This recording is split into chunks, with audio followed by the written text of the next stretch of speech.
નમસ્કાર મિત્રો, હું છું એડવોકેટ હિમાંશુ મકવાણા. મિત્રો, તમે અમારી ચેનલની અંદર નવા હો તો ચેનલ સબસ્ક્રાઇબ કરશો, જેથી કરીને કાયદાને લગતા અવનવા વિડીયો આપ સુધી પહોંચી શકે. હવે મિત્રો, ભારતનું સંવિધાન ભાગ 3 સુધી આપણે ચર્ચા કરી, જેની અંદર આપણે અનુચ્છેદ નંબર 243 વ બ સુધી ચર્ચા કરી છે. ત્યારબાદ અનુચ્છેદ નંબર 244 થી ચર્ચા કરીશું ભાગ 4 ની અંદર. હવે ભારતનું સંવિધાન 1950 એની અંદર ભાગ 10 પડે છે, જેની અંદર અનુસૂચિત જાતિ અને આદિજાતિ વિસ્તારો, જેની અંદર અનુચ્છેદ નંબર 244 અનુસૂચિત વિસ્તારો અને આદિજાતિ વિસ્તારો નો વહીવટ. અનુચ્છેદ નંબર 244 ક આસામના અમુક આદિજાતિ વિસ્તારોના બનેલા સ્વાયત્તમ રાજ્યની રચના અને તેના માટે સ્થાનિક વિધાનમંડળ અથવા મંત્રીમંડળ અથવા બંનેની રચના.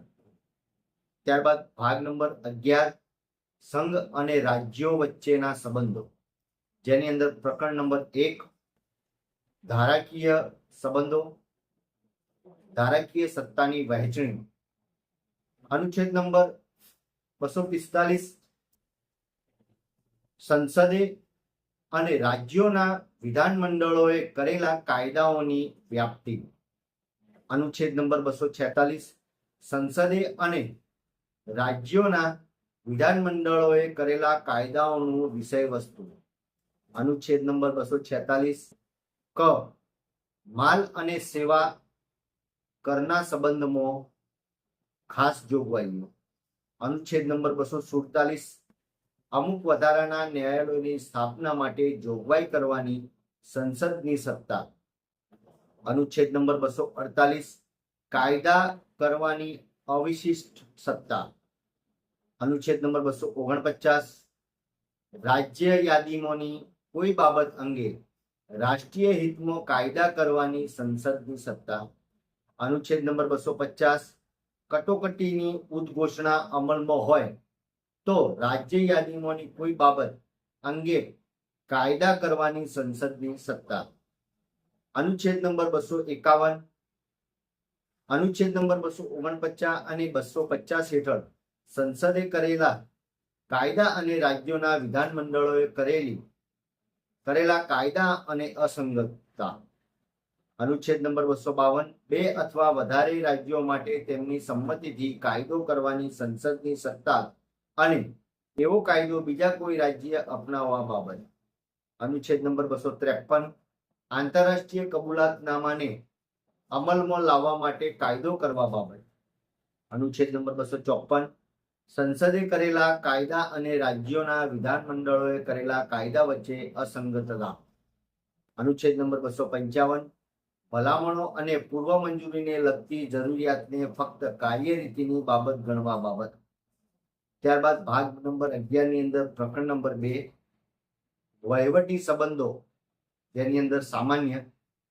અનુચ્છેદ નંબર 256 રાજ્યોની અને સંઘની ફરજ. ત્યારબાદ અનુચ્છેદ નંબર 257 અમુક સંજોગોમાં રાજ્યો ઉપર સંઘનું નિયંત્રણ.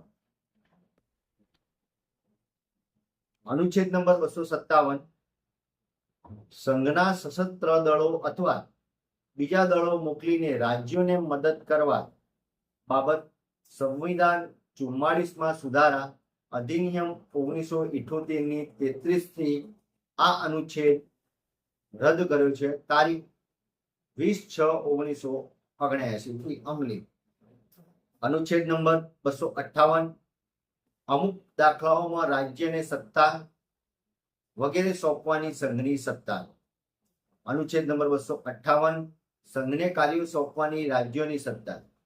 અનુચ્છેદ નંબર 259 પહેલી અનુસૂચિના ભાગ ખ માં રાજ્યોમાં સશસ્ત્ર દળો સંવિધાન 7મા સુધારા અધિનિયમ 1956 ની 29મી અને અનુસૂચિથી રદ કરી છે.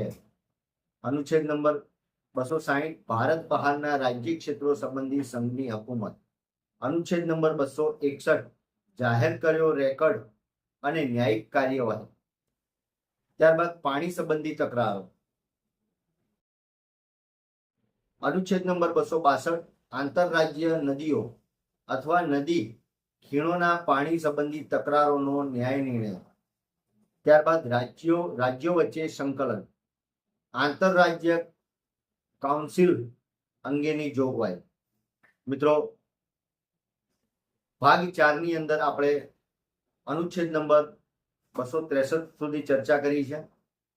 આગળની ચર્ચા આપણે આગળના ભાગની અંદર કરીશું.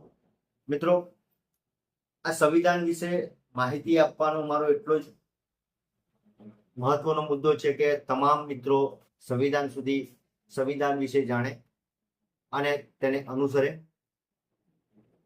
તમે અમારી ચેનલની અંદર નવા હો તો અમારી ચેનલ સબસ્ક્રાઇબ કરશો અને બને તેટલી શેર કરશો, જેથી કરીને લોકોમાં કાયદાનું અવેરનેસ આવે અને લોકો કાયદાથી જાગૃત થાય.